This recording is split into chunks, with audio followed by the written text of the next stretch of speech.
ตัวนี้ยังมีตั้งอีกเสริมเนาะเว้าเรื่องจักรเนาะเดี๋ยวสิสตาร์ทให้เบิ่งเลยเนาะมันสิเป็นประมาณนี้แหละ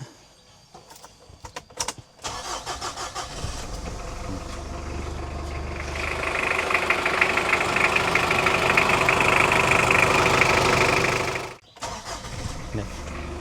บาดเดียวเลย